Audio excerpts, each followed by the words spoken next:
au niveau de votre université, ce ne sont que quelques cours. Toutes les universités au monde entier ont des cours et des modules qui sont en e-learning gratuitement. Et vous pouvez suivre tout ce que vous voulez. Donc, c'est un outil qui est en votre possession, donc il faut vraiment l'utiliser. Donc, rappelez-moi à la fin de cette séance pour normalement, on essaie, si vous voulez, de voir un petit peu ce qu'on peut peut-être faire. Bien.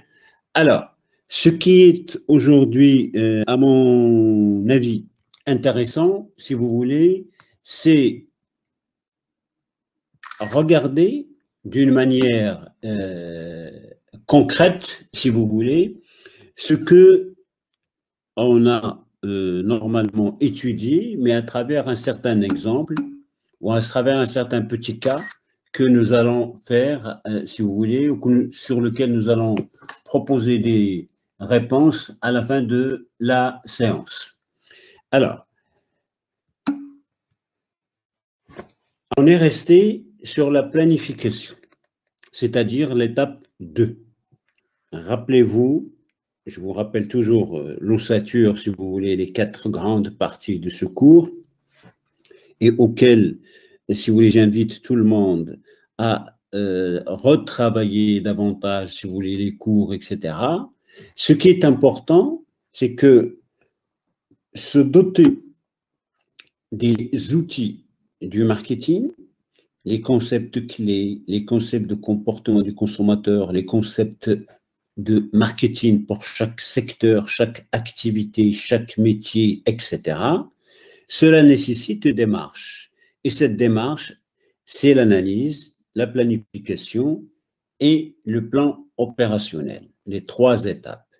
Nous avons vu quelques stratégies, comment on y procède, et je vous ai rappelé que les 3, si vous voulez, principales stratégies sont des stratégies soit de challenger, soit de, si vous voulez, de suiveurs, soit d'imitateurs, etc., mais à travers une certaine analyse et méthode comme SWOT, PESTEL et l'analyse de porteurs qui sont les principales.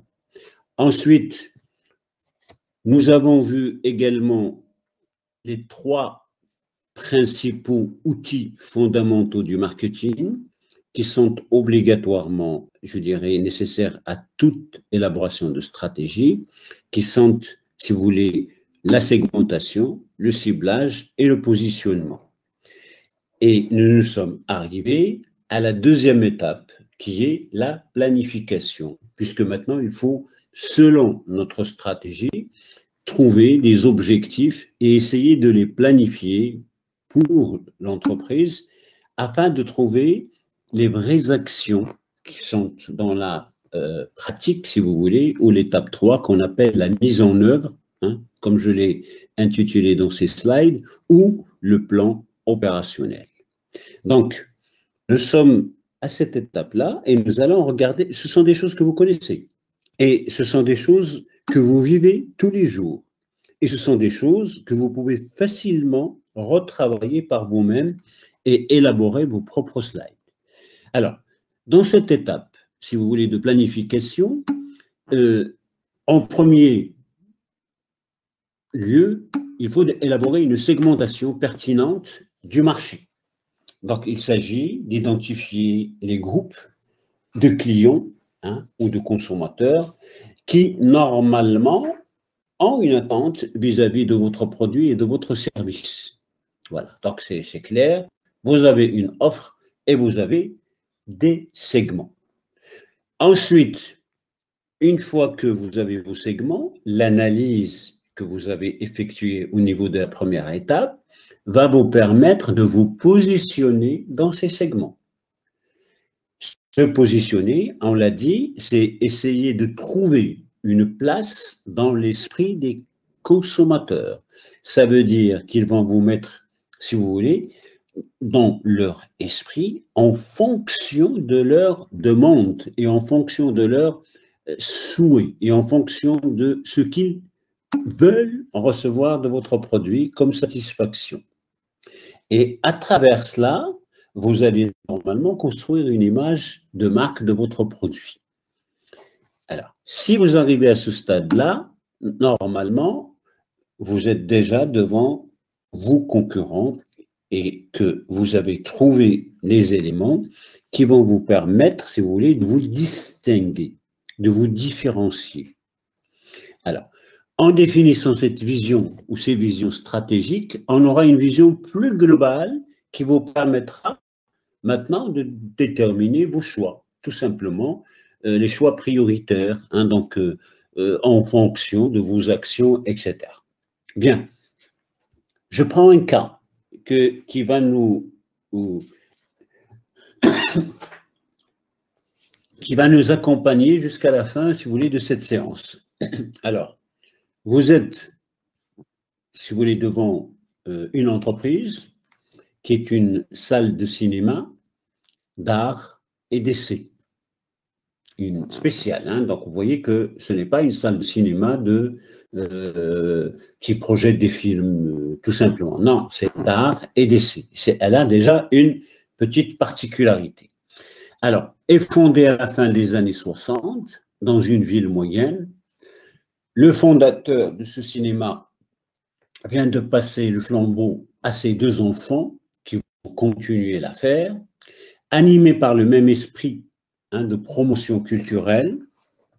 Donc, vous êtes dans ce qu'on appelle le marketing culturel, si vous voulez, et artistique. Pour ces enfants, ce cinéma doit participer au développement culturel de ses concitoyens et mettant l'accent sur le plaisir de partage de connaissances et d'émotions. Vous allez lire très attentivement, si vous voulez, ce cas, et vous allez essayer de revoir tout ce que nous avons vu et l'appliquer. Bien.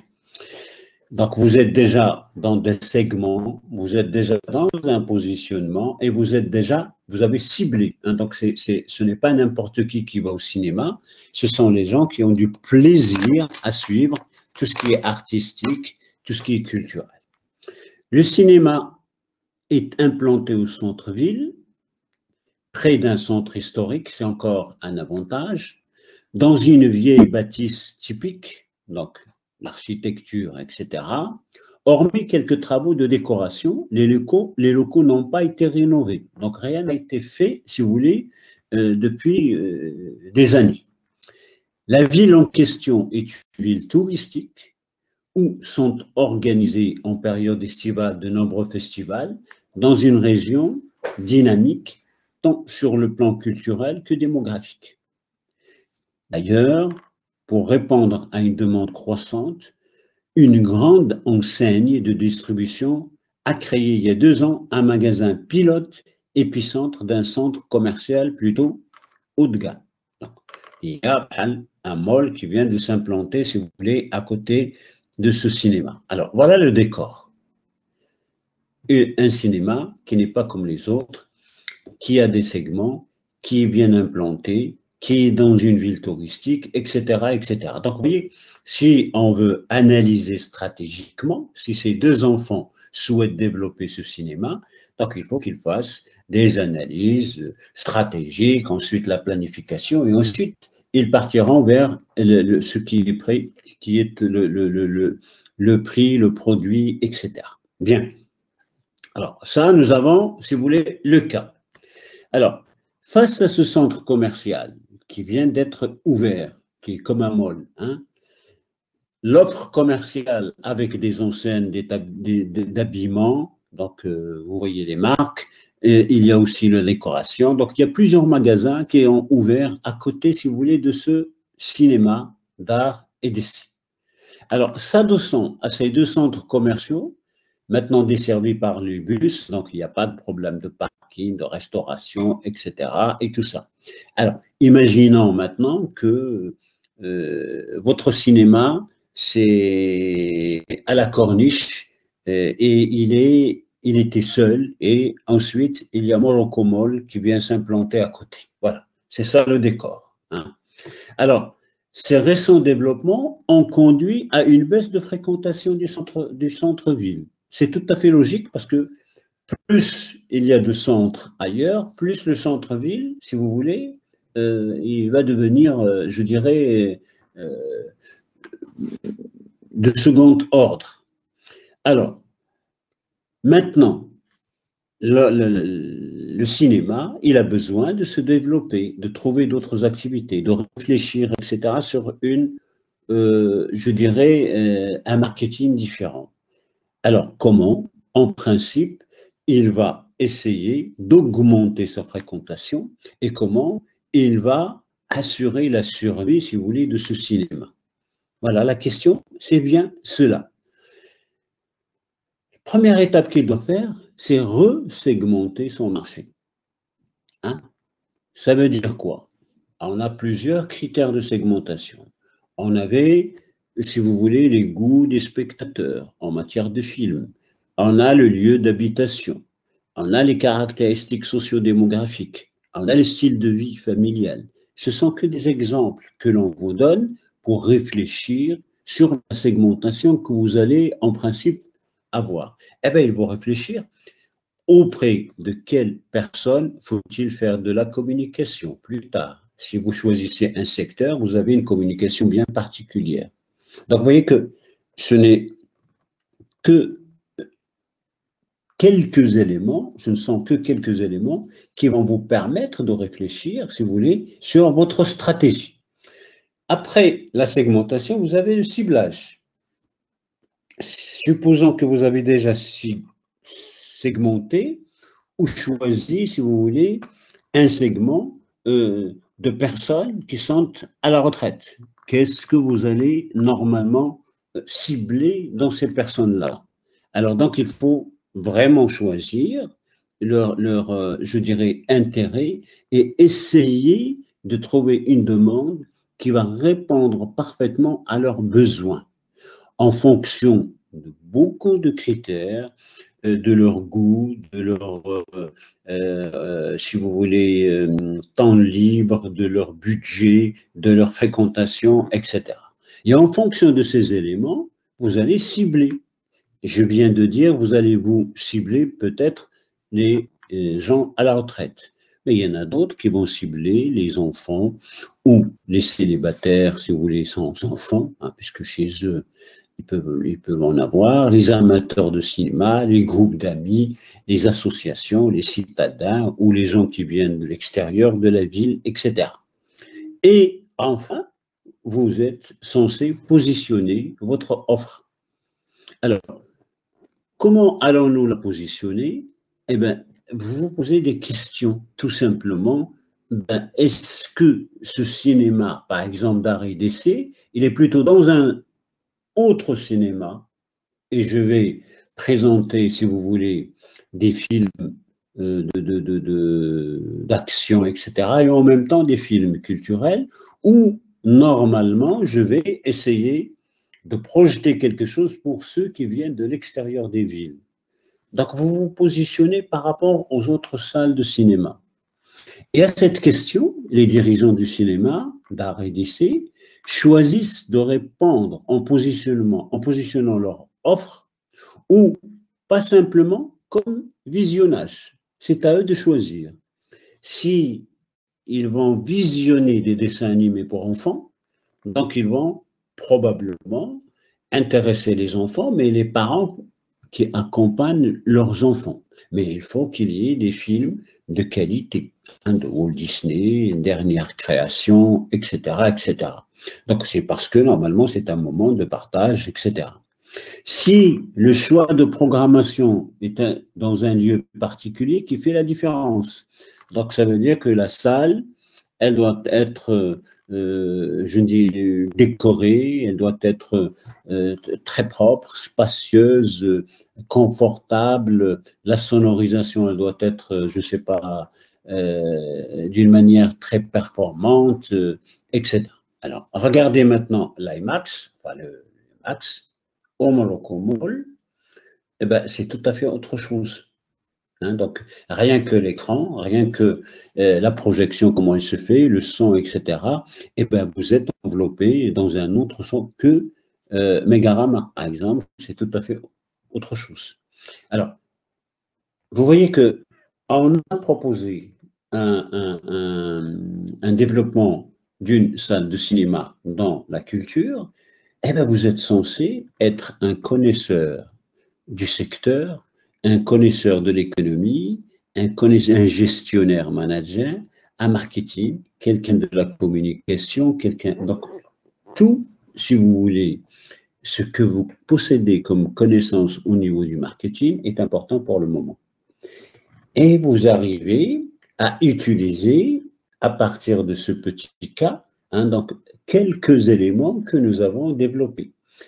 Vous n'êtes pas loin de connaître votre consommateur, donc c'est le profil.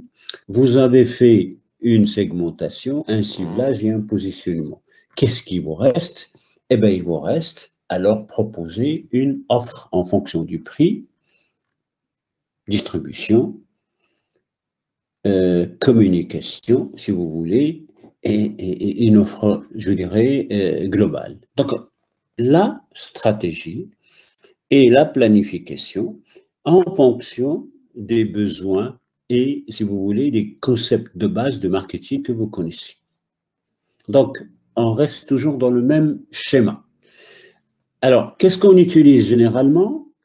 On utilise, pour comprendre, si vous voulez, ce positionnement, on utilise généralement ce qu'on appelle le losange de positionnement de Cap-Ferrer.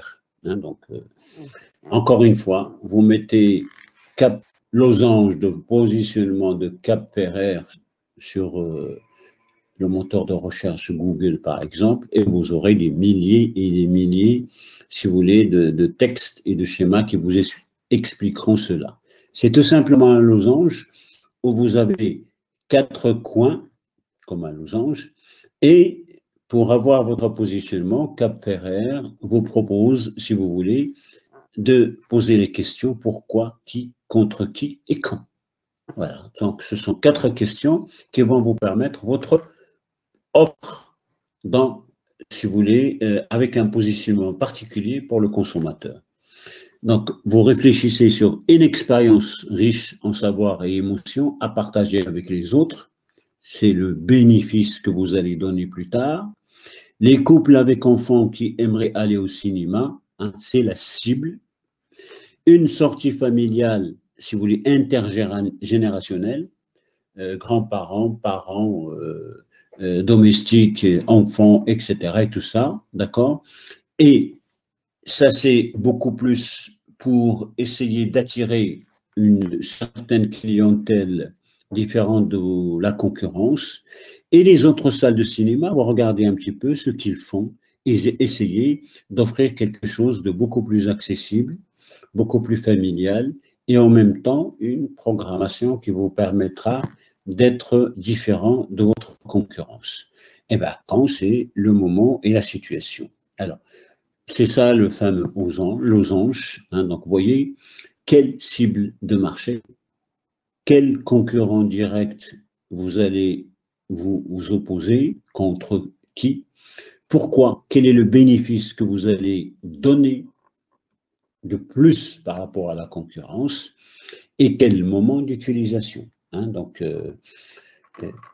à Megarama, si je prends par exemple un positionnement, à Megarama, généralement, il y a des séances le dimanche matin avec un prix très inférieur au prix de la place normale. Et parfois même en mercredi après-midi. C'est parce que ce sont les vacances. Enfin, les vacances, ce sont beaucoup d'élèves n'ont pas cours le mercredi et c'est pour ça que les tarifs sont bas. Et le dimanche matin aussi, il y a, si vous voulez, certains films à moitié prix. Donc, vous voyez que c'est un positionnement par rapport à autre chose. Bien, ça, c'est la planification. Maintenant, nous arrivons à l'étape 3. Et l'étape 3, c'est la mise en œuvre, si vous voulez, de votre stratégie ou bien les objectifs. Alors, donc, j'espère que vous n'avez aucun souci. Donc, je jette un coup d'œil sur peut-être vos questions. Donc, s'il y a des questions, donc il y a à peu près pas de questions importantes.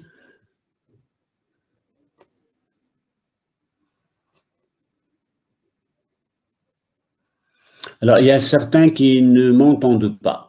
Donc, je ne sais pas, est-ce qu'ils ont résolu le problème ou pas? Est-ce que la plupart m'entendent? Oui, monsieur, le son Très bien. est... Merci beaucoup. Non, parce que de temps en temps, si jamais on décroche, donc je vais parler tout seul et ça ne servira à rien. Bien. Alors maintenant, on arrive à un élément fondamental et c'est ce que vous connaissez tous et c'est ce que vous croyez que c'est le marketing. Alors que ce n'est que à peu près le 1/5 de toute, si vous voulez, opération de marketing. C'est ce que vous voyez, c'est ce qui est palpable. C'est ce qu'on appelle les 4 ou les 7 ou les 13, ou maintenant il y en a 17 P, hein, donc du marketing.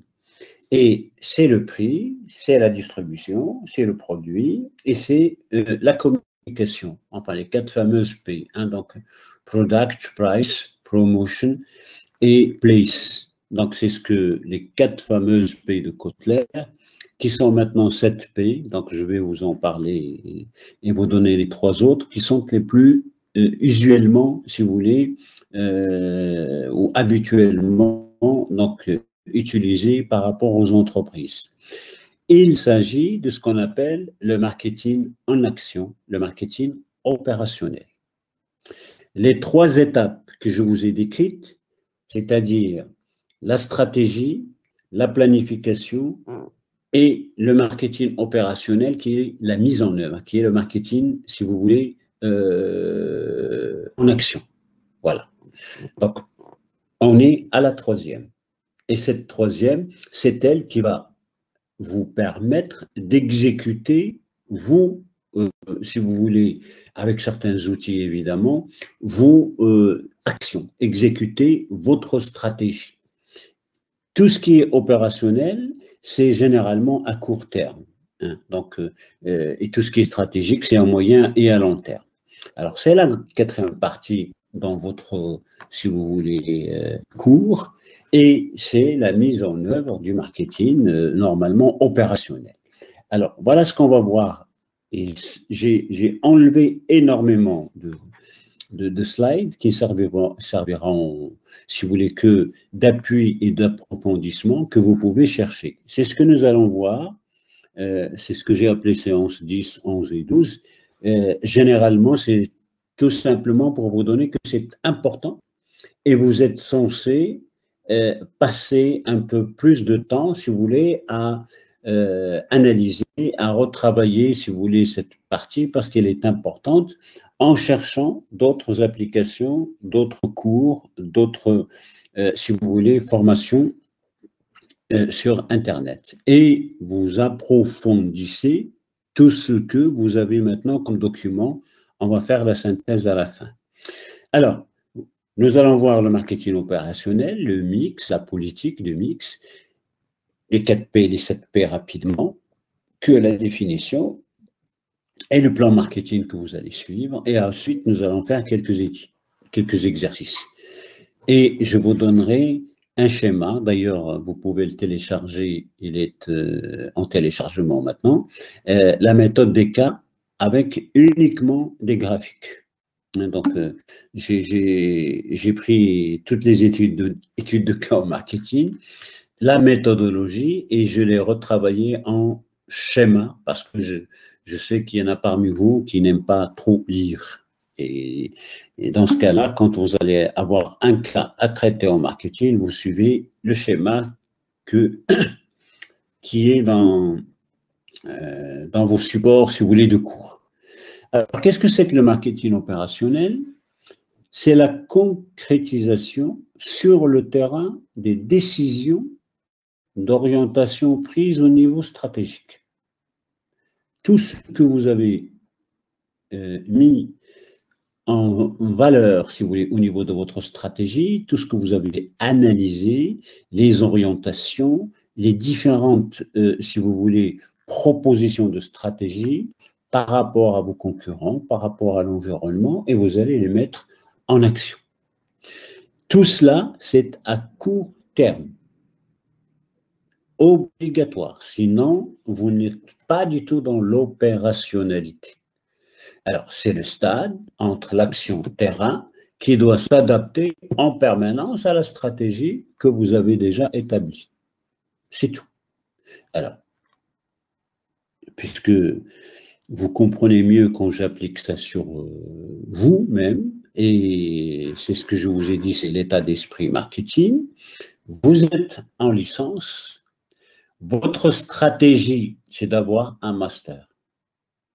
Ça, c'est stratégique. C'est avoir un master. C'est-à-dire intégrer un master, avoir votre licence tout d'abord, intégrer un master, vous allez faire la première année, la deuxième année, et ensuite, vous cherchez autre chose.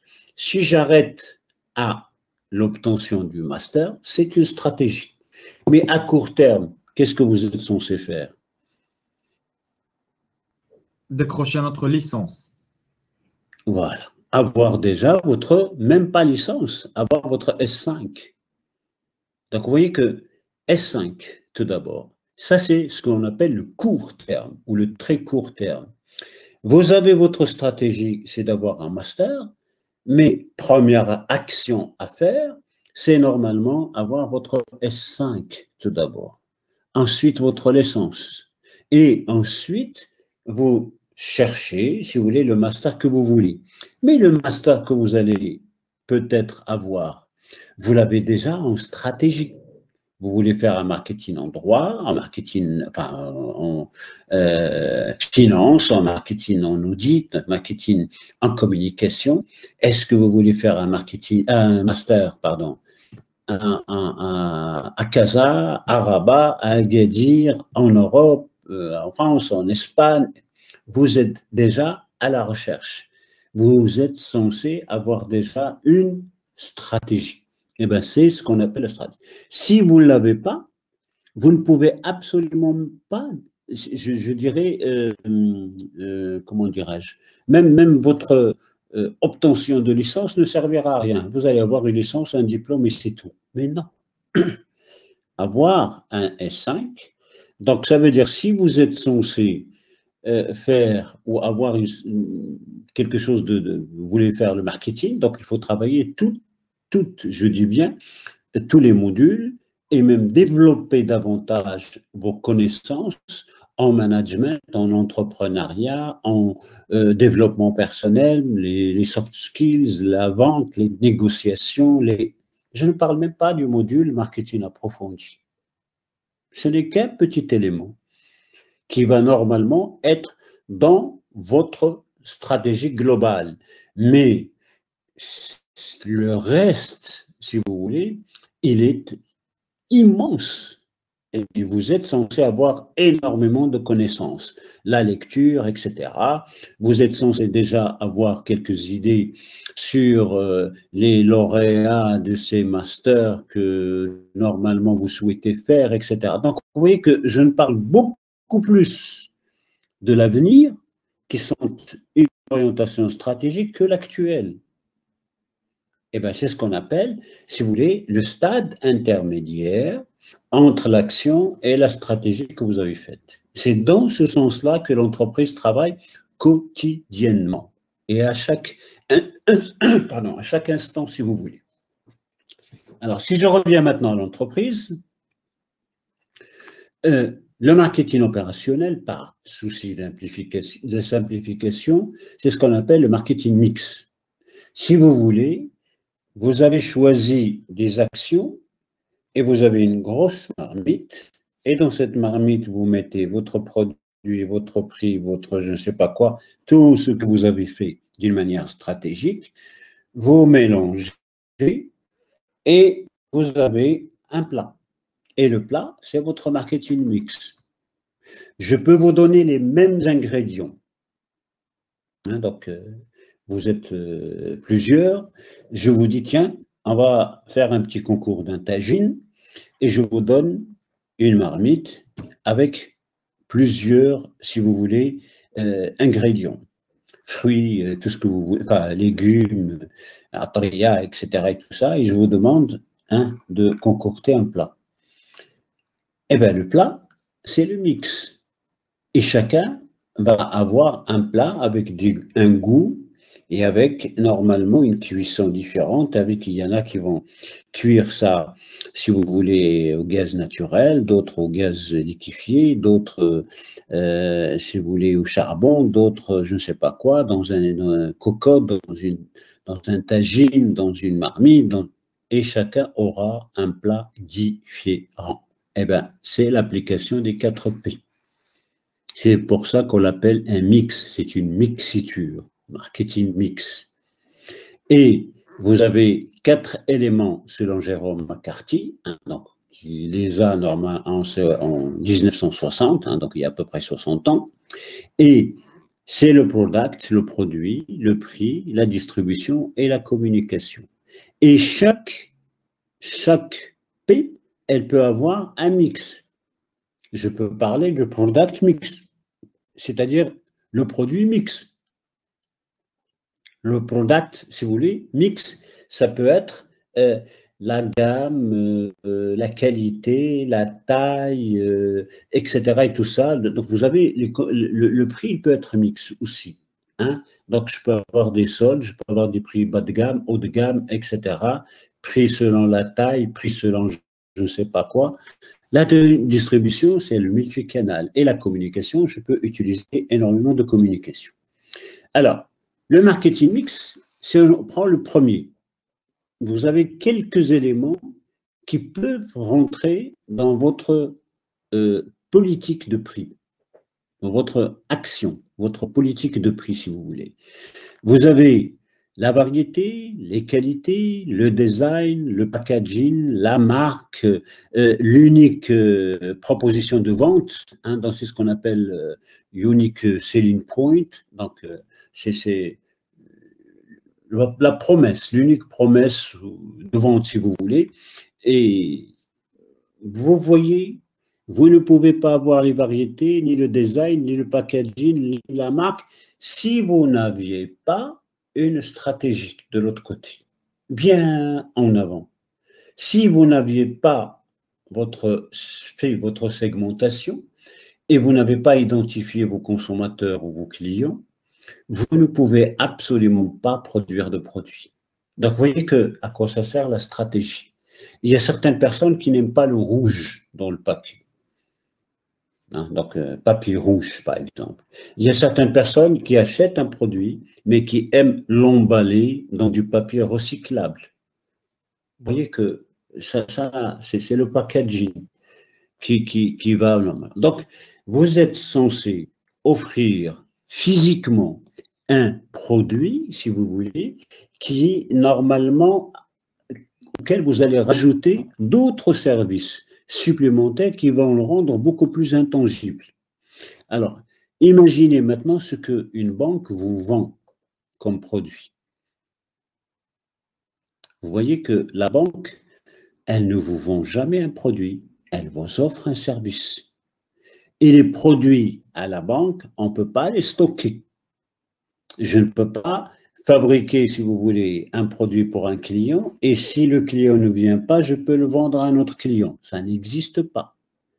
Vous participez en même temps à la production de votre produit quand vous êtes à la banque. Il y a même actuellement certaines banques, même à Casablanca, où il n'y a aucune personne, si vous voulez, dans l'agence. Il n'y a que des machines. Vous pouvez tirer de l'argent, virer de l'argent, déposer des chèques, vous faites tout avec les machines. Donc, vous voyez que c'est la technologie qu'on a mis en place qui va vous servir et vous n'avez même pas de contact physique avec si vous voulez, l'employé. Donc, c'est une proposition d'un produit qui répond à un positionnement qui était normalement établi d'après une stratégie, etc. et tout ça. Vous avez le prix, même chose, c'est une combinaison de plusieurs éléments. En marketing de base, on vous a montré comment on détermine un prix. Je ne rentre pas dans le détail. Pour moi, c'est quelque chose que vous pouvez chercher par vous-même, hein, et compléter vos slides. Et je vous signale que vous avez 3 grandes méthodes de détermination du prix, mais le mix, ou le mixte, si vous voulez, le prix mixte, c'est la combinaison de ces stratégies. Vous avez une politique de détermination du prix à partir des coûts, ou encore à partir de la concurrence, ou encore ce qu'on appelle le prix psychologique. Un prix psychologique que vous déterminez statistiquement avec les fréquences, hein, que vous avez fait en statistique descriptive et en microéconomie, ou encore un prix symbolique, ou si vous voulez psychologique, hein, les fameux prix, où vous avez 0,99 ou 0,90. Je ne sais pas si vous vous êtes amusé à additionner tout ce qui est après la virgule quand vous achetez une trentaine d'articles, par exemple à Carrefour ou à Margin. Vous trouverez en général, si vous achetez donc une trentaine d'articles, c'est 15 dirhams minimum, parfois jusqu'à 22 dirhams de plus de votre facture. Rien qu'avec les virgules. 0,75, 0,99, 90, vous ne faites même pas attention, c'est psychologique, mais on les rajoute. Hein? Donc parfois, vous pouvez voir par exemple quelqu'un qui vous dit « je vends mon appartement à 99 999 dirhams ». Vous lui dites « mais pourquoi vous n'avez pas rajouté un dirham ou tu voulais 1 million ?» Il dit que là, 1 million, c'est beaucoup plus cher pour un individu. غير هذاك الدرهم كتحيدوا له كتسمى 99 مليون و999 etc. et tout ça. Donc finalement, ماشي 1 million de dirhams. 1 million de dirhams, c'est trop cher. Donc ça, c'est psychologique. Mais là, dans le marketing mix, par rapport au deuxième élément qui est le prix, vous avez les remises, vous avez les bonus, vous avez les plans de paiement, paiement à crédit, paiement, etc. et tout ça. Donc, c'est à vous, hein, en tant qu'entrepreneur, d'offrir, si vous voulez, ce qui va. Alors, si je vous dis, par exemple, ça c'est pour avoir une idée sur le prix, hein, ce que peut apporter le prix. Si je vous dis, par exemple, hein, êtes-vous prêt, hein, de payer à la faculté ou à l'université 100 dirhams par an au moment de votre inscription. 100 dirhams par an dans le cadre d'une association qui va vous permettre, par exemple, si vous voulez, d'avoir le Wi-Fi partout à la fac, d'aider certains étudiants qui n'ont pas le moyen de se connecter, de leur payer, si vous voulez, par exemple, la connexion, ou bien de leur acheter le cas où, si vous voulez, des tablettes ou des ordinateurs, etc. et tout ça. Et tout ça, c'est à partir de vos frais ou de votre participation de 100 dirhams par an. Et vous voyez qu'on n'est pas dans un esprit d'associatif et on n'est pas dans un esprit d'entraide et on n'est pas. Parce qu'à ce moment-là, vous êtes 30 000 et vous allez dire que, tiens, on est 30 000, nous avons besoin d'un ordinateur. Donc, tout le monde, dans son esprit, il va donner les 100 dirhams pour avoir un ordinateur. Et c'est impossible. Donc, c'est pour cette raison-là que la faculté, que l'université ne vous demande pas de frais d'inscription. Savez-vous que votre licence, hein, pour qu'elle ait en principe, si vous voulez, une qualité beaucoup plus supérieure, avec des groupes de 20 personnes ou de 30 personnes, avec des TD, avec un recrutement d'autres professeurs, vacataires, etc. et tout ça, il faut qu'il y ait des frais de scolarité. N'importe quelle licence au monde, vous avez quelques frais. Et quand je vois un master à la fac chez nous qui coûte 0 dirham, le minimum à l'extérieur, c'est 50 à 60 000 dirhams. Et il y en a beaucoup qui le font, parce qu'ils ne peuvent pas s'inscrire Eh bien, c'est un prix. Et ce qu'on vous offre, c'est en fonction de ce que vous donnez, ou bien en fonction du budget que l'on a. Savez-vous combien coûte chaque étudiant à l'État? Est-ce que vous avez une idée? Non, monsieur. Eh Non, bien, ça va monsieur. vous choquer. Ça va vous choquer. Et vous allez me dire, tiens, je peux ne pas être en licence. Ça coûte entre 14 et 20 000 dirhams par étudiant par an. Vous, c'est comme si l'État vous donne entre 14 et 20 000 dirhams par an. C'est immense. C'est un budget colossal. C'est ce que vous coûtez à l'État pendant les 3 années que vous avez normalement fait jusqu'à présent. C'est comme si l'État vous a donné pratiquement, en moyenne, si vous voulez, 16 000 dirhams par an. Imaginez, vous êtes combien? 850 000, et multipliez-les par 16. Eh bien, ce tarif, si vous voulez, que normalement le budget que l'on fait pour vous, c'est simple, hein, c'est le budget destiné aux supérieurs divisé par le nombre d'étudiants. C'est tout. Hein, vous l'avez fait. Comment vous faites en microéconomie, par exemple, ou là en macroéconomie, pour calculer le nombre d'œufs consommés par un Marocain?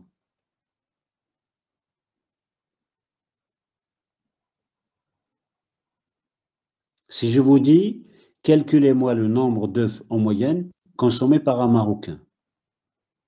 Ou bien, si vous voulez, bon, n'importe quel produit. Comment vous faites? C'est la même chose. Déterminer un prix, déterminer une consommation. Vous savez très bien en macroéconomie, hein, donc vous prenez la production, vous lui ajoutez l'importation des œufs et vous retranchez l'exportation des œufs et vous divisez par le nombre d'habitants. Et vous avez le nombre de consommation moyenne, le ben ou la halib ou la Coca-Cola ou 1 kilo de farine, tout ce que vous voulez, c'est le calcul de cette manière-là. C'est pour ça qu'on dit que le consommateur marocain consomme à peu près 3 œufs par an, consomme à peu près 2 kilos de sardines par an, consomme en moyenne, etc. etc. C'est comme ça. Et bien la même chose qu'on fait par rapport au coût, si vous voulez, des étudiants. Si je calcule maintenant un coût par étudiant en licence, par étudiant en première année, par étudiant en master, eh bien, je prends le budget qui est alloué, en principe, si vous voulez, à ces formations au niveau national et je divise par le nombre d'étudiants. Et alors, vous coûtez, hein, donc, si vous voulez, un budget de à peu près 16 000 dirhams par an. Maintenant, ça, c'est un prix qu'on a fixé ou budgétisé en fonction de ce qu'on vous donne. Eh bien, c'est tout à fait logique, hein, donc, pour une entreprise de proposer une offre de prix. Tout en regardant encore une fois son positionnement par rapport à la concurrence, son offre, ses services offerts, qu'ils soient tangibles ou intangibles, etc. Troisième élément, on reste toujours dans le prix. Combien je le vends? Votre stratégie en fonction, si vous voulez, de vos cibles. Et là, je vous donne un exemple d'alignement. Hein. Vous alignez vos prix sur les concurrents. Stratégie prix, le prix plus bas, le prix psychologique, c'est ce que je viens de vous en parler. Et vous avez aussi autre chose, ce qu'on appelle le prix d'écrémage, le prix de luxe, le prix le plus bas, le prix soldé, etc., etc. Donc, vous êtes censé faire ce qu'on appelle un mix de prix, tout simplement. Troisième élément, c'est la distribution. Alors, au niveau de la distribution, qu'est-ce que je vends? Et comment je vais le vendre?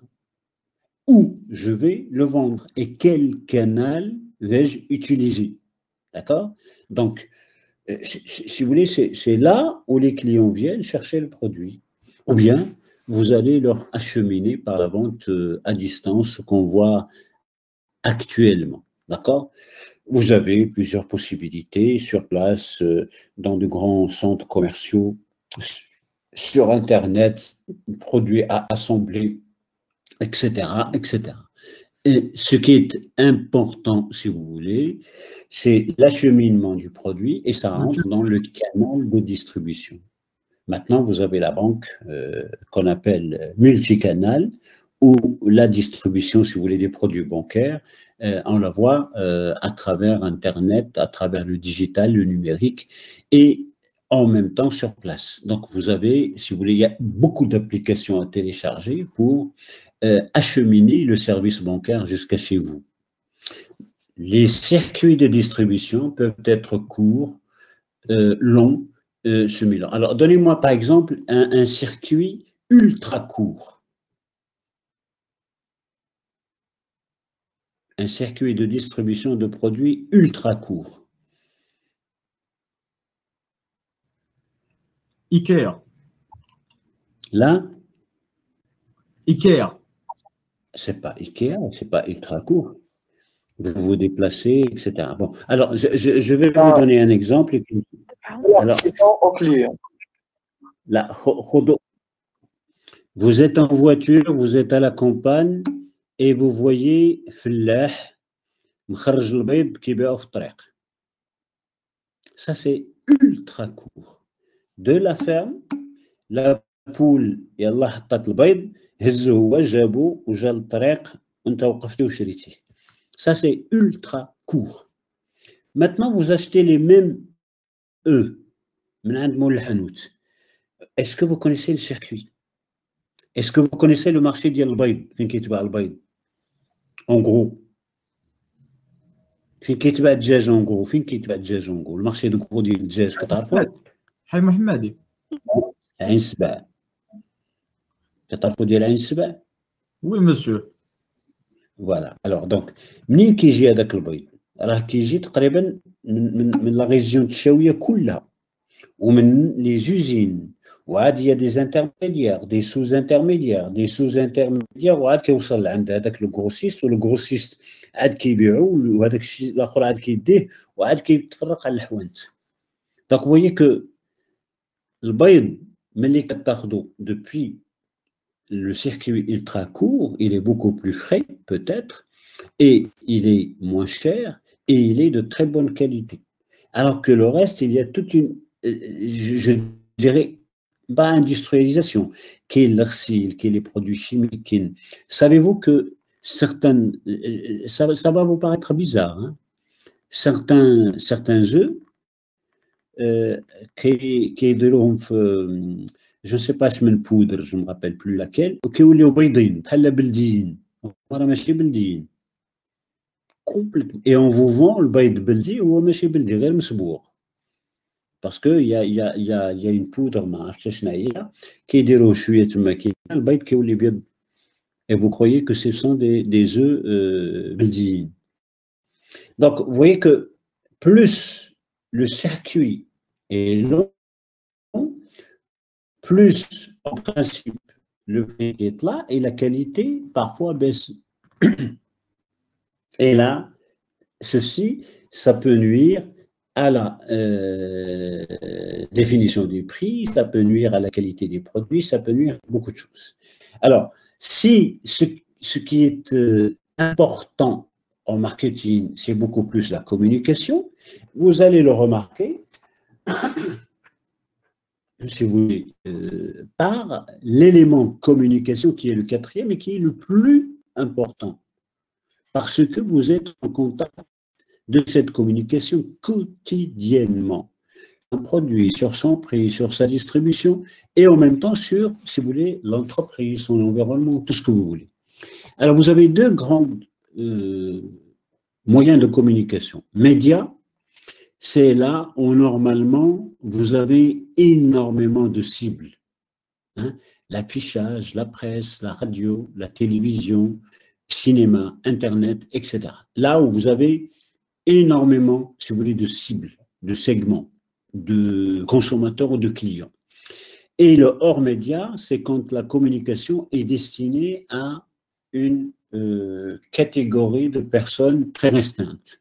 Là, vous avez le sponsoring, le mécénat, vous avez le marketing direct, vous avez les relations publiques, etc. Bon, par exemple, quelle est la différence entre sponsoring et mécénat?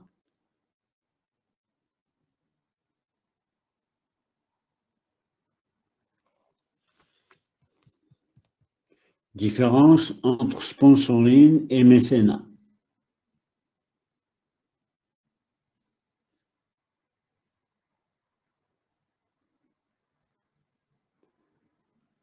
Monsieur, Oui, je vous écoute. Ah, dites-moi votre nom, s'il vous plaît. Saad Bia. Votre nom. Saïd. Saad Bia. Alors, à chaque fois quand vous prenez la parole, vous me donnez votre nom en premier, s'il vous plaît. D'accord? Je préfère. Yallah. Différence entre sponsoring et mécénat. D'accord. Le sponsoring, c'est lorsqu'une marque suit une personnalité quelconque sur son activité. Par contre, le mécénat, c'est lorsque la marque impose d'une manière ou d'une autre ses valeurs sur cette personne. Alors, pourquoi je vous dis ça? C'est parce que je suppose que vous allez, quand vous allez réviser votre cours, vous allez mettre affichage, définition. Vous allez mettre presse, définition, etc. Et vous allez faire votre propre cours en définissant chaque élément avec un exemple. Obligatoire. Alors, par exemple, si je vous dis sponsoring, alors si je vous prends deux parmi vous, le premier étudiant ou la première étudiante, elle est sponsorisée par rapport, c'est pour ses études, par Coca-Cola. Sponsorisée par Coca-Cola.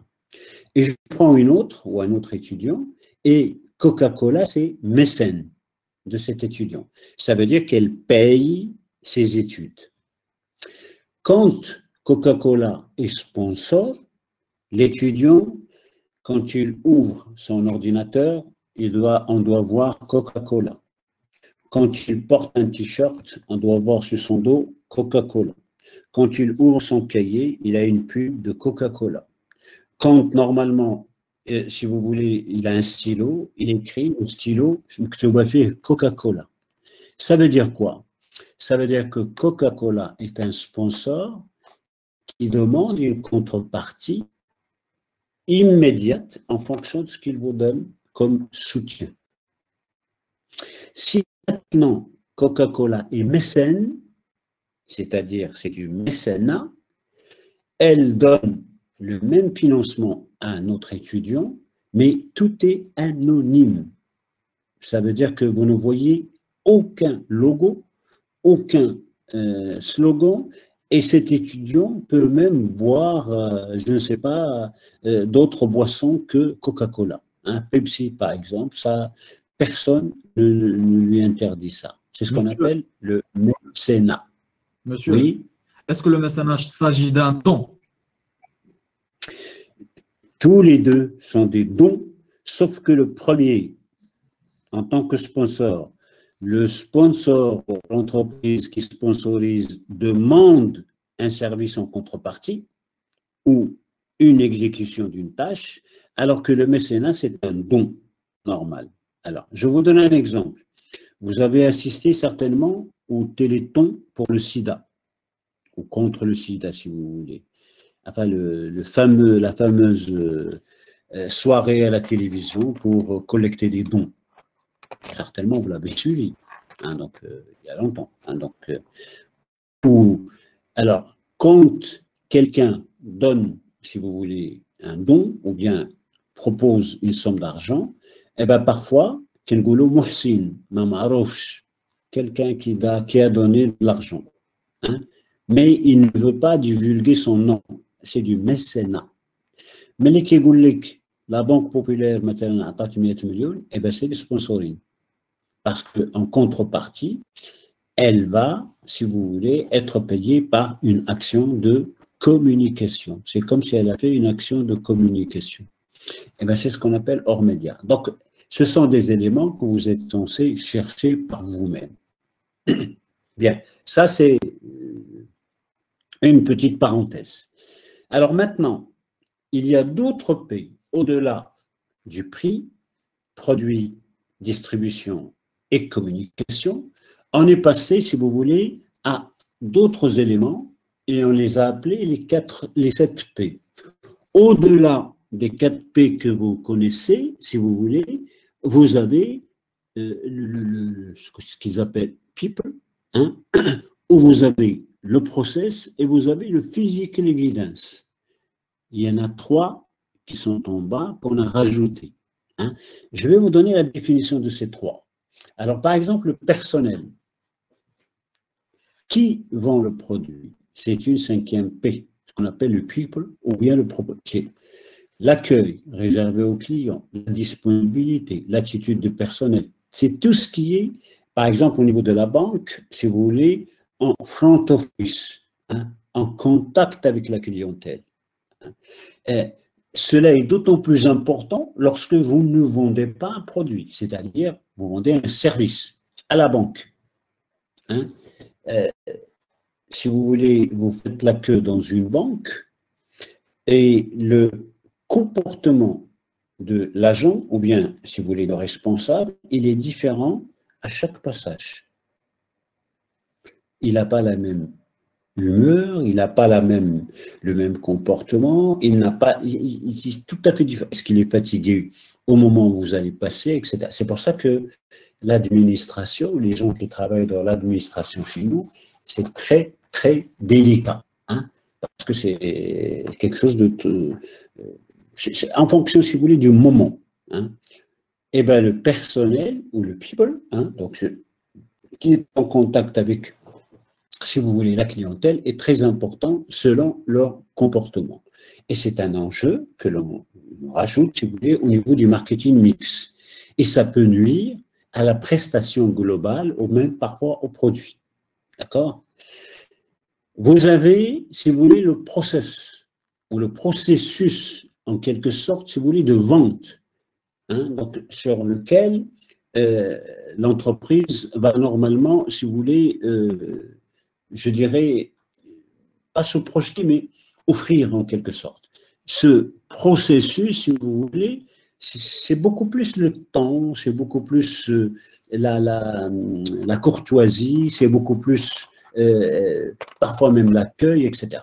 Alors, par exemple, si un client tente de joindre l'entreprise au téléphone, combien de temps maximum va-t-il attendre avec une musique? Maintenant, vous pouvez téléphoner quelqu'un et avec la musique d'attente, elle peut être tout un album. Hein? Vous pouvez, on vous dit, votre correspondant va vous avoir dans 1 minute et vous pouvez rester un quart d'heure, hein, le temps d'écouter toute la chanson. Et là, c'est un problème. Eh bien, ce processus, plus on le réduit et plus on devient beaucoup plus proche, si vous voulez, on va donc optimiser notre offre. Et ça peut même être un positionnement. Donc, vous avez le personnel, vous avez le process et vous avez ce qu'on appelle la preuve physique. C'est le physical evidence. C'est la preuve tangible que le service fonctionne. Il faut qu'on vous montre que c'est vraiment quelque chose d'évident. Hein. Donc, si vous voulez, les échantillons que l'on vous donne, la garantie que l'on vous propose, comment dirais-je, les tests réels, hein, au niveau du produit, l'essayage. Hein, donc, là, actuellement, il y a une certaine boutique au niveau des textiles. Hein, il est impossible d'acheter un pantalon sans l'essayer. Et maintenant, quand les cabines d'essayage sont fermées, eh ben, il y en a beaucoup qui n'achètent plus rien parce que c'est une physical evidence. L'essai c'est très important dans le textile, parce que nous n'avons pas les mêmes formes, nous n'avons pas les mêmes gabarits. Il y a si vous voulez, des pantalons qui, d'une découpe complètement différente selon la forme de chacun de nous, donc ça ne fonctionne pas. Donc il faut qu'on essaie. Eh bien, on a enlevé ce 7e P, eh bien, il y a une chute de vente extraordinaire. Et maintenant, qu'est-ce qu'on fait, à votre avis? Je ne sais pas si vous le savez ou pas.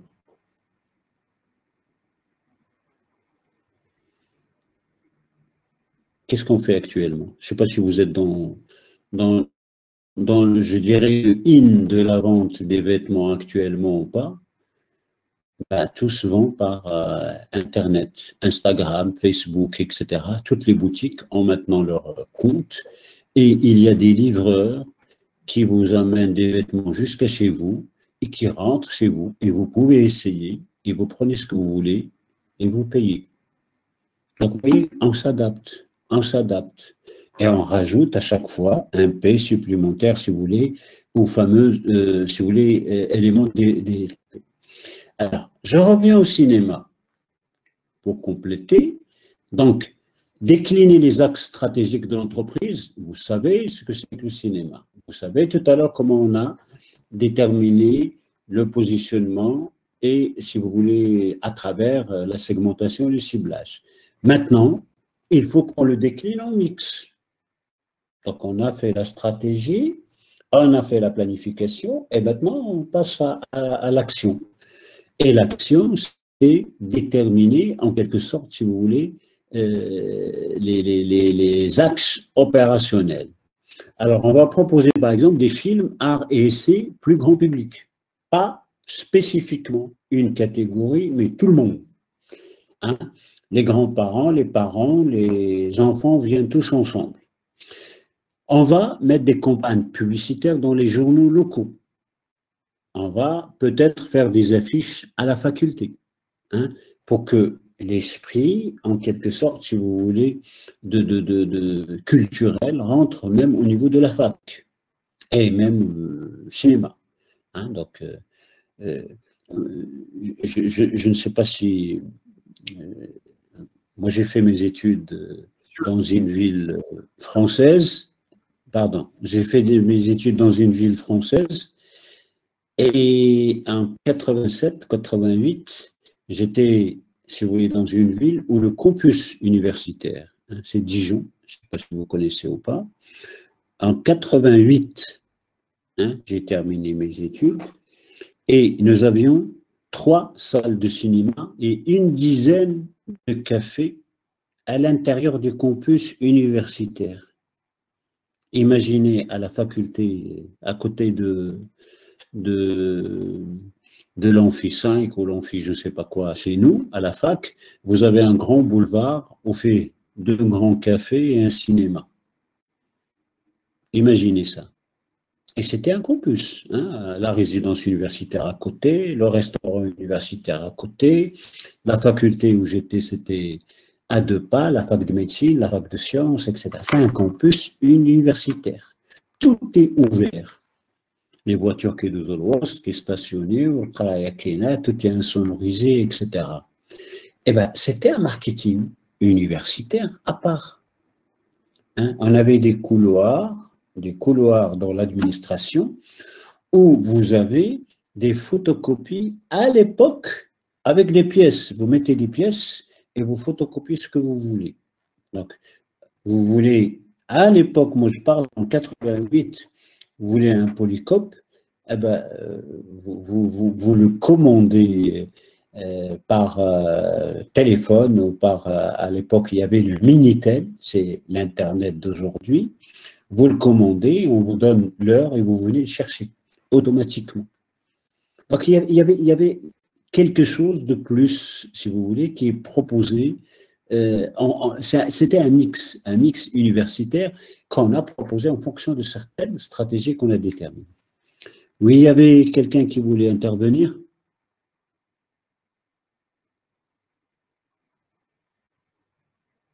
Oui, monsieur, j'ai pas bien comprendre le processus. Alors, je reviens. C'est celui-là? Oui. Le processus, c'est uniquement, si vous voulez, la manière dont vous procédez pour la fabrication de votre produit par rapport à la concurrence. Qu'est-ce que vous avez de plus, hein? Qu'est-ce que vous proposez? Et ce qui est le plus important au niveau du processus, c'est le temps d'attente de la clientèle. C'est uniquement ça, d'accord? Le processus de la fabrication de votre produit. Est-ce qu'il est adapté à la clientèle?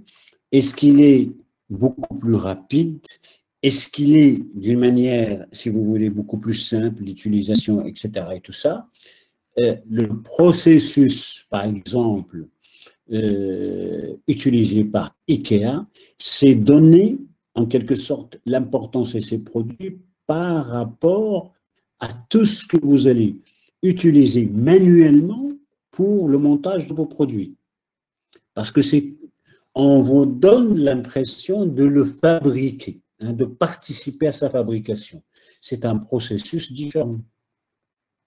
Maintenant, dans d'autres marchands de meubles, vous achetez le meuble monté. Monté.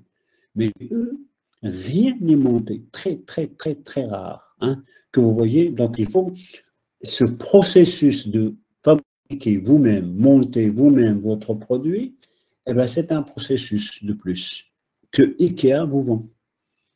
Ou bien, elle peut vous le facturer si vous ne pouvez pas monter vous-même vos produits. Bref. Alors, le marketing mix, programmer peut-être des séances parallèles. C'est ce que je vous ai dit pour Megarama, mercredi et dimanche matin. Restructurer les locaux de manière à ce qu'il y ait d'autres services supplémentaires.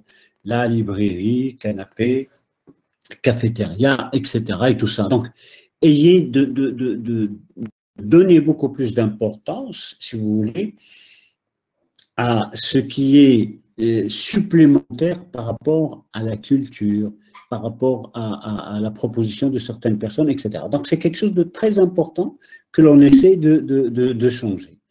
Toujours au niveau du cinéma, conserver l'esprit cinéma dans la décoration. Hein. Par exemple,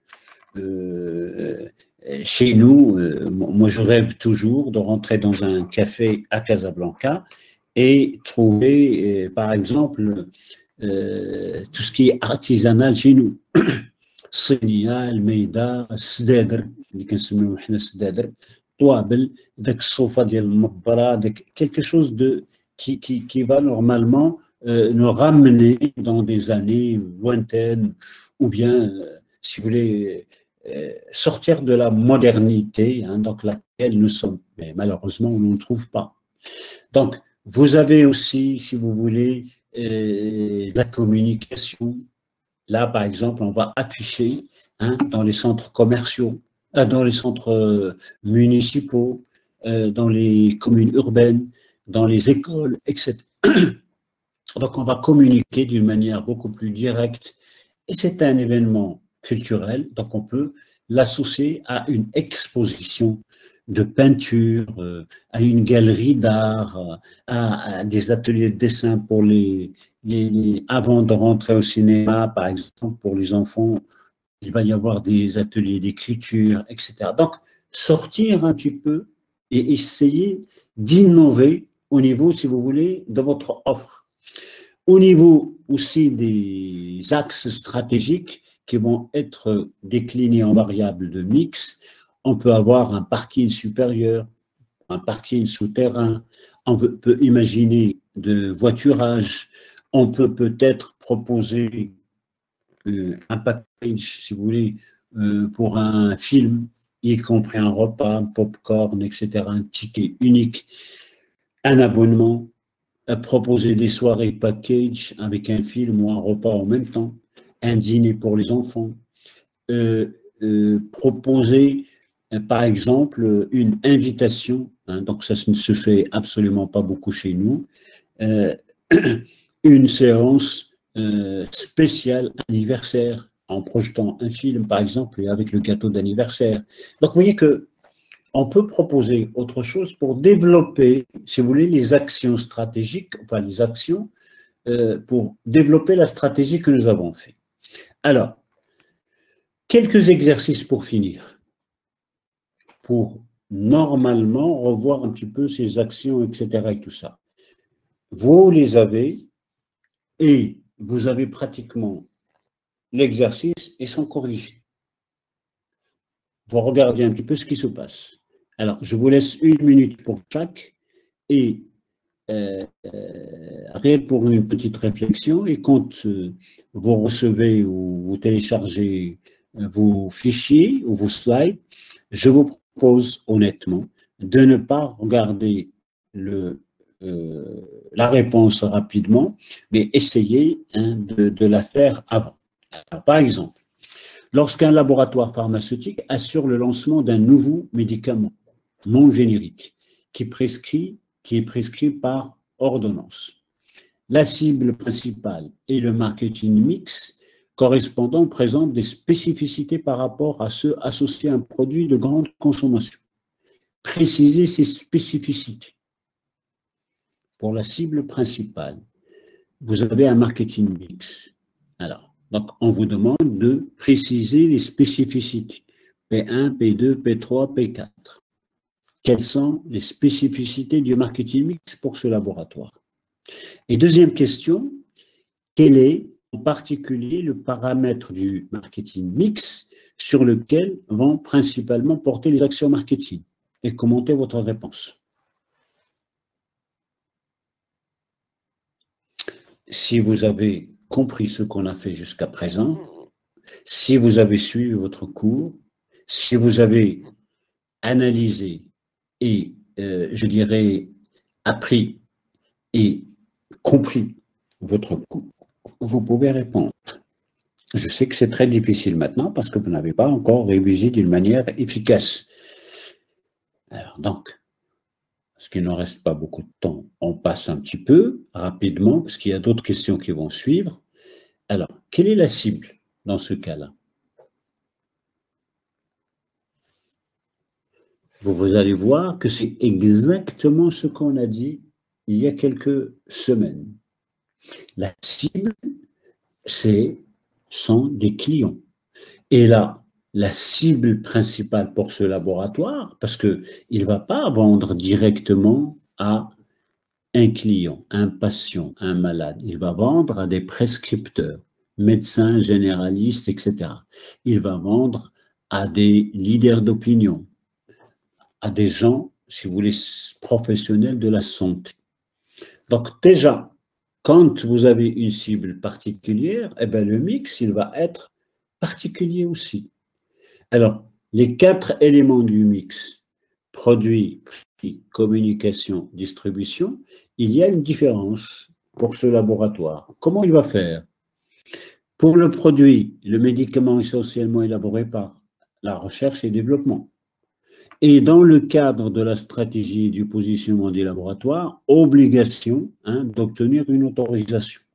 Vous ne pouvez pas regarder le vaccin. Il n'a pas été mis, le vaccin contre la Covid, il n'a pas été mis sur le marché, et avec des tas de je ne sais pas quoi, autorisation, et ben voilà, de produits.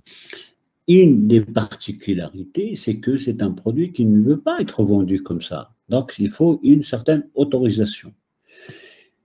Le prix, il y a l'état. Et il y a aussi l'offre et la demande, qui sont très importants, si vous voulez, et en fonction même de budget du consommateur qui va l'acheter, enfin du client, du patient, si vous voulez. Donc, vous avez tout le système d'assurance et remboursement qui va rentrer en jeu.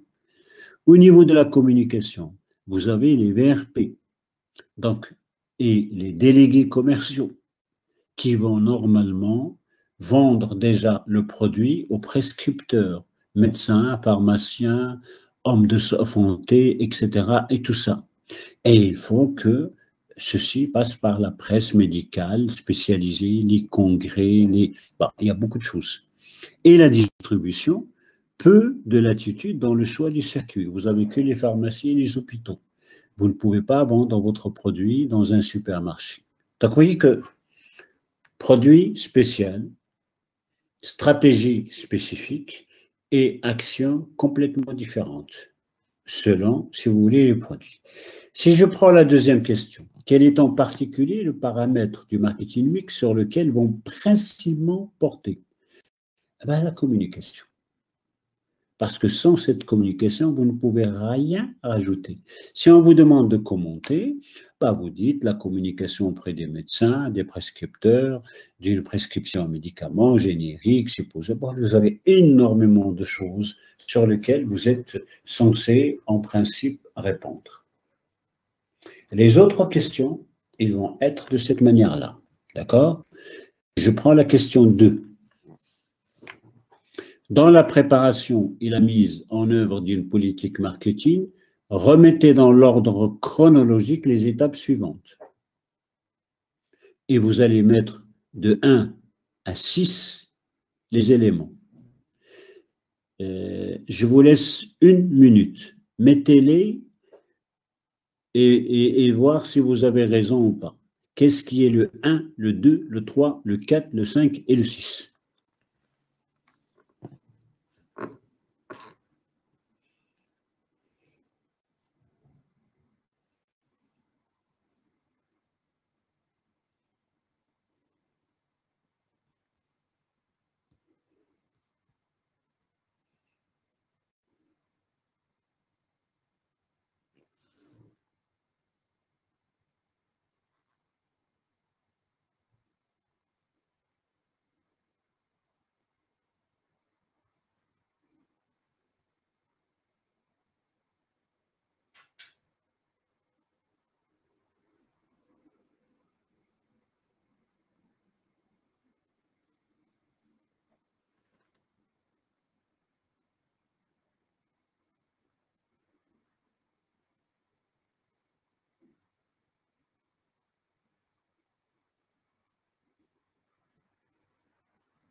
Monsieur, je peux répondre?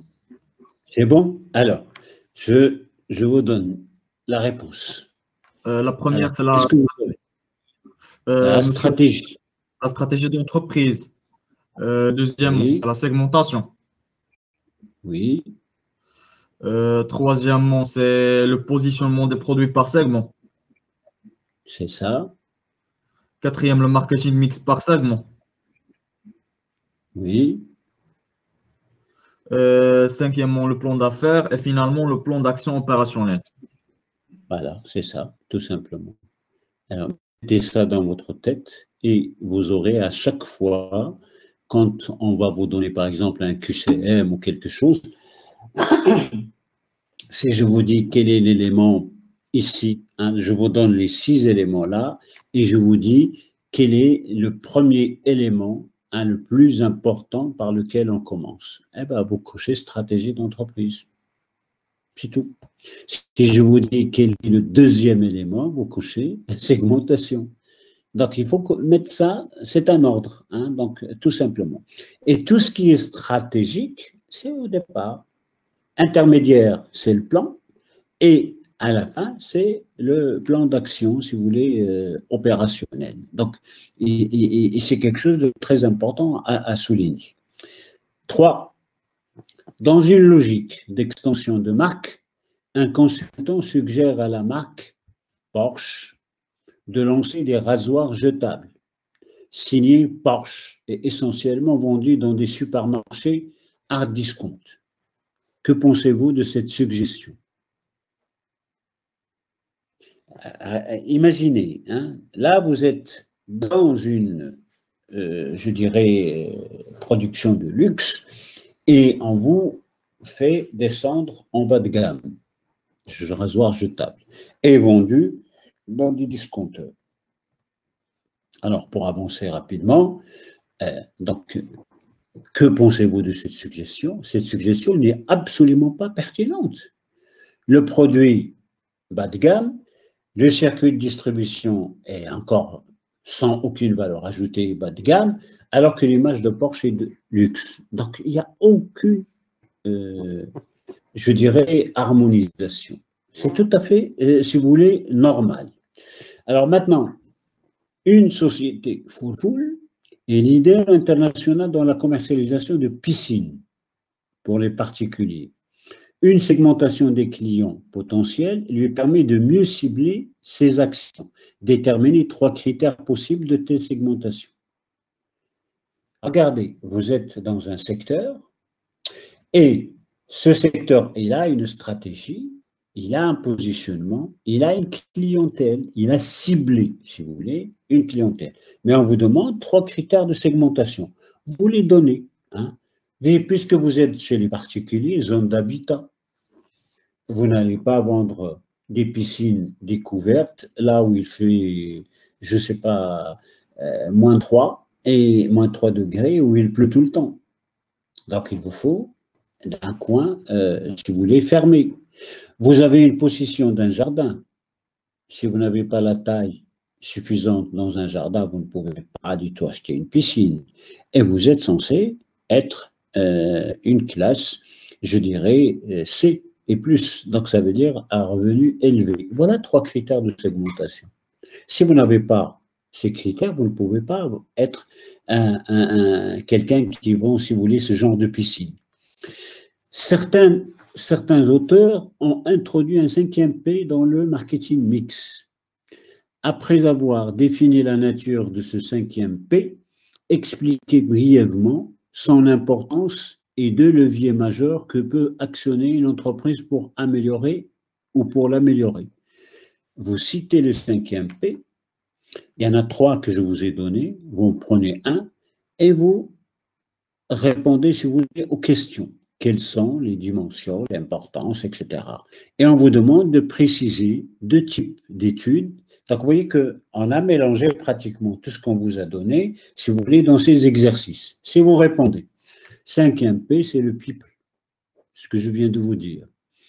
Pourcentage croissant du service dans l'économie, participation active des collaborateurs. Donc, vous rajoutez tout ce qu'on vous a normalement, mais à votre manière. Et quels sont les leviers d'amélioration? Eh bien, c'est, en principe, il faut améliorer la gestion des ressources humaines, la formation, le coaching, pour que ce personnel soit effectivement à la hauteur. Et quelles sont les études qui permettent de contrôler? Eh bien, c'est la satisfaction des clients et c'est le contact, achat, Internet, téléphone, etc. et tout ça. Et parfois même, rappelez-vous, je vous ai parlé du client mystère, celui que vous ne connaissez pas et qui est un client avec vous, mais qui vous observe. Il fait des études de marché. Donc, voilà. 6. Vous lisez, si vous voulez, votre question-réponse, parce qu'il faut que je vous donne un élément fondamental à la fin, qui est l'étude de marché. Donc, je crois que c'est une question-réponse, il n'y a pas de souci.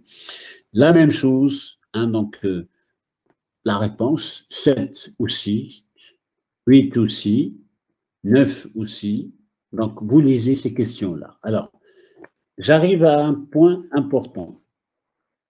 C'est la méthode de cas. Alors, en marketing, vous avez, si vous voulez, l'étude de cas ou l'étude des cas est très importante. D'accord? Donc, vous ne pouvez pas, en principe, si vous voulez, analyser en quelque sorte, je ne parle pas d'examen, hein, QCM, etc. Ça, c'est, je suis désolé, hein, donc, on va le faire, mais on ne peut pas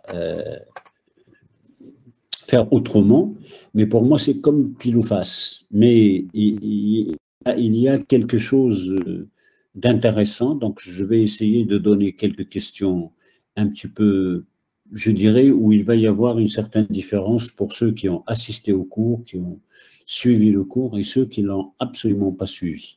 Hein, parce que probablement, je ferai des questions beaucoup plus pratique en fonction de ce qu'on a dit. Hein, c'est beaucoup plus important et en fonction de votre vie du quotidien. Mais la méthode de cas, c'est pour formation. Hein, c'est pour analyser un cas, soit en finance, soit en tout ce que vous voulez. Mais moi, ce qui m'intéresse, c'est le cas, si vous voulez, en marketing. Alors, regardez. Vous suivez et vous analysez vos slides. Quand vous ne comprenez pas quelque chose, tout est clair. Hein, j'ai pris la méthodologie et je l'ai traduite par schéma. Alors, que faire quand vous êtes devant un texte? Alors, suivi et maîtrise du cours. Lire les ouvrages de base. Vous ne pouvez absolument pas démarrer une étude de cas si vous ne connaissez pas auparavant votre cours et au moins un ouvrage de base et les définitions de base du thème. Vous avez une étude sur le digital, vous êtes censé avoir un cours sur le marketing digital et vous êtes censé avoir lu des articles ou un livre sur le digital. Ensuite, vous cherchez les travaux personnels, si vous en avez. Sinon, vos copains vous ont déjà fait des ouvrages. Vous n'êtes pas obligé de faire tout cela. Quelques-uns, hein, du côté droit, hein, du côté gauche. Donc, que faire? Vous faites tout cela et, en principe, vous avez déjà un diagnostic. Vous avez une méthodologie. Et vous vous intéressez aussi à l'actualité. Donc, vous avez déjà une base. Pourquoi le faire? Pour acquérir un esprit marketing, pour normalement comprendre le cas, pour connaître ou actualiser vos connaissances, etc. Vous lisez, donc pas de souci, vous développez maintenant les raisonnements. Pourquoi vous êtes censé avoir cela?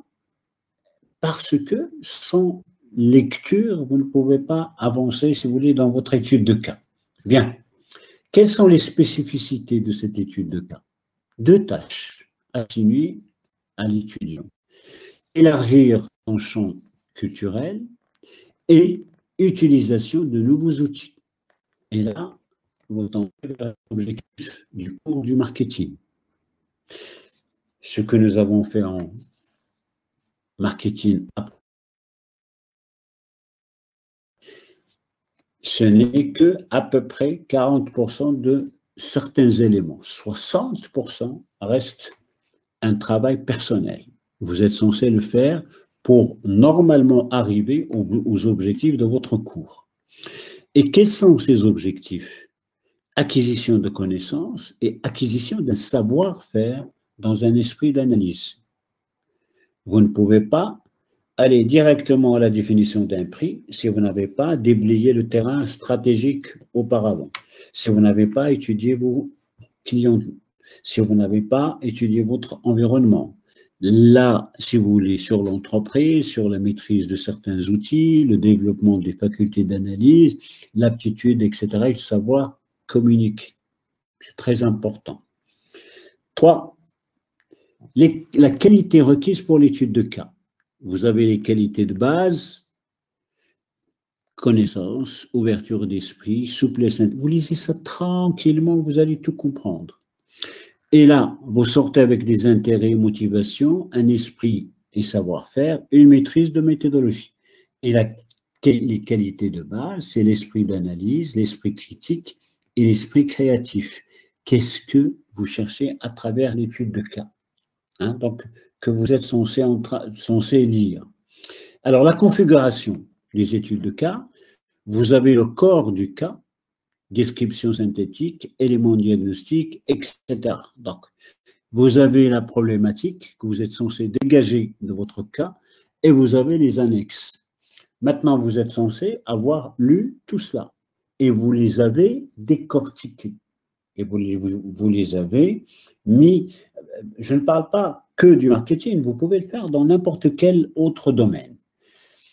Et l'organisation du travail. Regardez tout ce que vous avez fait jusqu'à présent, slide 1, 2, 3, 4, et on est au 5e. Yallah, le reste, on peut l'appeler stratégie, analyse, diagnostic.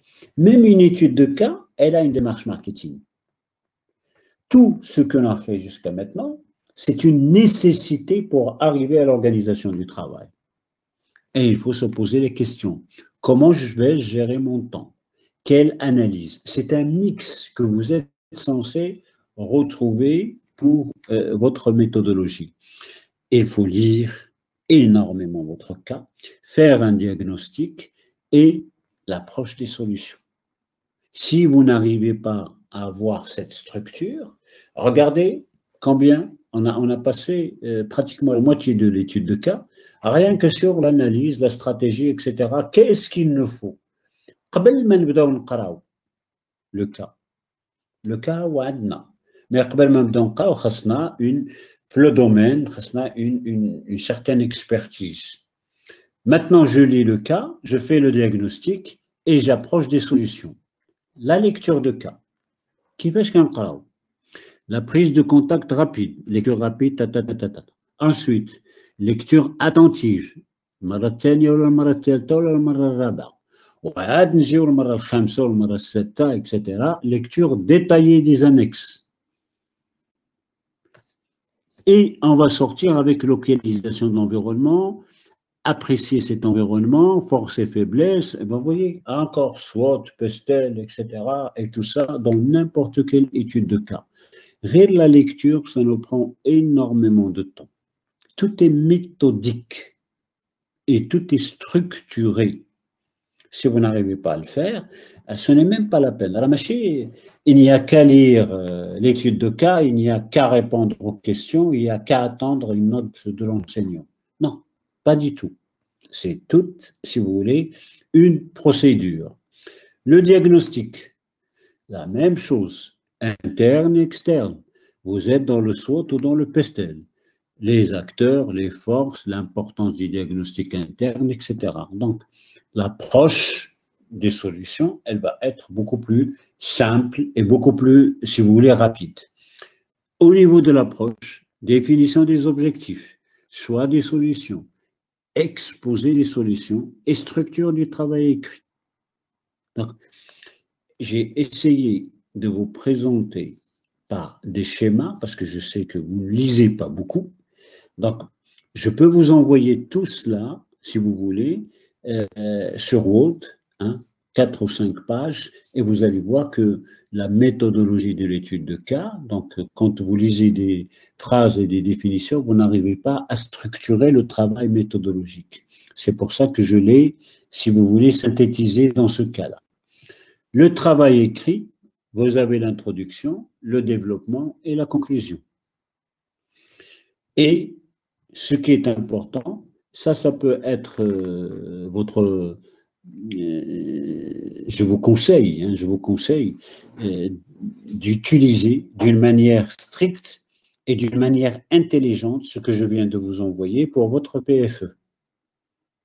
Moi, je l'appelle pas le PFE, mais je l'appelle le PFL, c'est-à-dire le projet de fin de licence, donc PFL. Mémoire de master, ça s'appelle le PFM. Donc, utilisez ces slides pour normalement votre cas, si vous avez un cas, si vous voulez, à présenter au niveau de votre PFE. Et n'oubliez pas j'ai écrit me lire et vérifier, ça veut dire donner votre travail à quelqu'un pour qu'il le lise, parce que vous avez le fond et vous avez la forme. Et la forme, c'est tout ce qui est visuel, au niveau faute, au niveau orthographe, au niveau style, au niveau mise en page, etc. C'est très important aussi parce que vous êtes en marketing. Voilà. Alors, pour résumer, si vous voulez, tout ce que je viens de vous dire, vous avez en principe, si vous me permettez, je reviens aux séances, dans votre ENT, vous avez de la séance 1 jusqu'à la séance 14. Aujourd'hui, nous avons fait, si vous voulez, la séance 12, 11 et 12. où normalement, je vous ai présenté quelques slides, hein, donc sur le marketing mix et sur l'étude de cas et quelques exercices. Vous pouvez télécharger le support 1, qui est le cours sur le marketing et le comportement du consommateur, et qui est sous forme de Word. Ce sont les mêmes slides, mais pour ceux qui n'aiment pas les diapositives, on a synthétisé les diapositives en format Word. Et pour ceux qui aiment apprendre par cœur quelques éléments, ben là, ils trouveront tout ce qu'ils souhaitent. Vous avez le support de cours 2, qui est sur la stratégie et le marketing mix, et vous avez le support de cours 3 et les exercices. D'accord? Donc, vous êtes normalement censé avoir pratiquement les slides et les cours, si vous voulez, sous forme de Word. L'étude de cas, elle est normalement avec la séance 11. Je vais ouvrir tout ce document jusqu'à pratiquement 14 heures. Vous pouvez télécharger tout ce que vous voulez et je le ferme à 14 heures. Pour la simple raison que vous n'êtes pas censé avoir هادشي بحال محطوط شي ماريو وكتخليوه بحال شي حوايج وقت ما بغيتو كتمشيو تاخذوهم. Non, c'est quelque chose à prendre pendant un certain temps, le travailler pendant un certain temps, le retravailler pour qu'il soit incrusté dans votre esprit. إلا حطيتوه بحال شي حاجه محطوطه في شي بلاكار ولا شي فيترينا ما عمركم غتبقاو كل خطره تاخذوا وقت ما بغيتي تجي تاخذوا. Non, il faut le prendre.